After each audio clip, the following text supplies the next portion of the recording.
Mohon Bapak ya, Ibu fokus di sini, barangkali sudah puluhan tahun ada yang keliru kita. Oke. Pertama, hadis riwayat Aisyah dulu. Rasulullah sallallahu alaihi wasallam ketika beliau hendak mandi janabah, itu yang dilakukan adalah menuangkan air dulu, membasuh kedua tangannya. Ya? Jadi dua tangannya dulu dibasuh. Kemudian setelah itu, ini gambaran umumnya, beliau berwudu seperti wudunya untuk salat. Jelas sampai sini? Basuh tangan, berwudu seperti wudu untuk salat. Yang ketiga, dari bejana yang sudah disiapkan itu, kalau kita mungkin gayungnya sudah ada, mengambil sebagian air, kemudian menyela-nyela rambutnya, diratakan dengan tangannya. Jadi tidak langsung menyiram air, Pak ya. Tidak langsung menyiram air, Ibu ya. Jadi yang pertama ingat, air diambil untuk basuh tangan kita dulu. Yang kedua apa? Berwudu seperti wudu untuk salat. Sebentar Pak, itu lewat hadis Maimunah.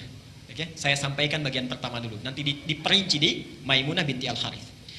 Yang kedua apa? Berwudu dulu. Yang ketiga apa? Menyela-nyela kepala atau rambut ya, rambut kita. Yang keempat, kemudian mengambil air, membasuh, menyiramkan di kepala keseluruhan. Belum ke sini dulu. Belum ke badan ya. Baik. Saya ulangi pelan-pelan. Satu, mencuci tangan. Kedua, berwudu seperti untuk sholat. Ketiga, menyela-nyela rambut, meratakan keseluruhan. Keempat, menyiram rambut keseluruhan di kepala. Setelah itu, baru disiramkan secara keseluruhan. Jelas sampai sini? Disiramkan secara keseluruhan menggunakan sabun dan seterusnya. Ini gambaran hadis yang pertama yang umum sifatnya. Oke? Baik. Coba kita lihat.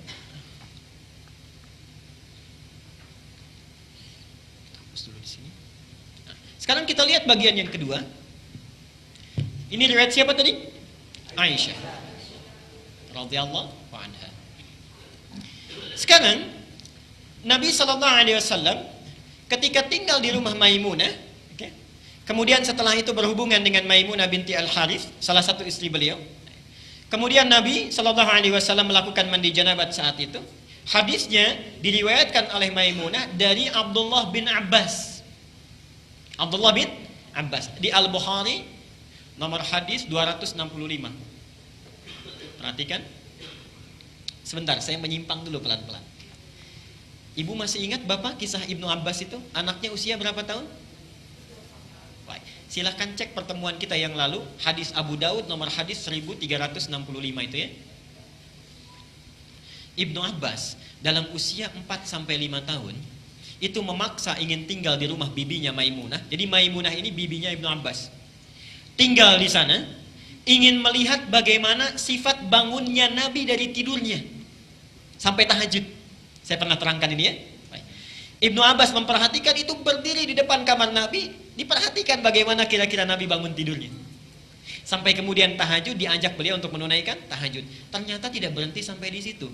Kelak kemudian hari, Ibnu Abbas ini karena sungkan bertanya kepada Aisyah kan, kalau Maimunah itu bibinya, bertanya kepada Maimunah bagaimana caranya Nabi SAW bermandi janabah. Disinilah muncul bagian yang kedua yang lebih terperinci. Satu, kata Maimunah, Nabi SAW bila hendak beliau bermandi janabat, perhatikan, satu, mengambil air dengan tangannya, okay, lalu kemudian mencuci kemaluannya dengan tangan kirinya. Okay. Nah, kalau Bapak tadi sampaikan, kalau ingin cari referensinya, itu bukan riwayat yang Aisyah, tapi riwayat Maimunah binti Al-Harith. Ini bagian yang pertama. Yang kedua, hampir mirip dengan yang tadi, menyela-nyela bagian rambutnya. Okay. Bagi perempuan, ada dua cara. Boleh diikat, dikepang. Karena Maimunah itu juga pernah diikat, dikepang. Langsung bertanya pada Rasulullah, ya Rasulullah, apakah saat mandi perlu aku uraikan rambutku? Kata Rasulullah, tidak perlu. Cukup kamu guyur semuanya itu, dan bila telah merata, sah mandimu. Jelas ya? Baik. Kemudian setelah diratakan, lebih baik kemudian bisa diuraikan. Setelah itu selesai, kemudian diguyur. Selesai sampai sini, baru kemudian berwudu seperti wudu layaknya sholat. Tapi kaki belum dibasuh. Kaki belum dibasuh. Saya ulangi. Ambil air, basuh kemaluan dengan tangan apa? Kiri. Setelah itu menyela-nyela kepala. Setelah itu ambil air, kan? Basuh, baik siram, berwudu seperti layaknya wudu, akan sholat, tapi kaki kita belum dibasuh. Jadi cuma sampai telinga ya. Baik. Setelah itu siramkan secara keseluruhan. Terakhir setelah selesai baru cuci kaki. Jelas sampai sini? Nah, ini bisa ditemukan di Al-Bukhari nomor hadis 265. Nah, dari sinilah kemudian ulama menggabungkan kedua hadis ini, dibuatlah susunan yang lebih lengkap. Pas ya? Baik, jadi dari yang pertama kalau kita gabungkan dua hadis ini, pertama mengambil air, cuci tangan dulu, riwayat Aisyahnya. Setelah tangan dicuci kemudian mencuci kemaluan. Setelah itu selesai, ada yang terlewat tadi, kalau di zaman Nabi setelah mencuci kemaluan dibasuh dengan air, lalu Nabi menepuk-tepukan ke tanah atau ke tembok ya. Itu maksudnya menghilangkan barangkali sebagian kuman-kuman yang masih menempel. Sifat tanah kan bisa menghilangkan, karena dulu belum ada sabun seperti sekarang.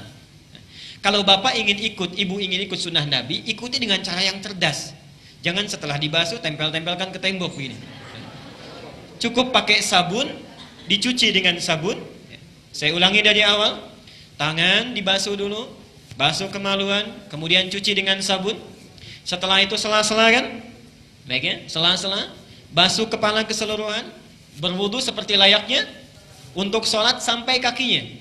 Satukan, sampai kakinya. Baru setelah itu dibasuh secara keseluruhan, mandi dengan rapi. Kalau sudah dilakukan tidak perlu wudu lagi. Ya, tidak perlu wudu lagi. Ada sahabat bertanya, ya Rasulullah, apakah saya perlu setelah mandi janabat itu berwudu kembali? Kata Nabi, harus seperti mandi apa lagi untuk membersihkan? Bahasanya metafor, harus seperti mandi apa lagi?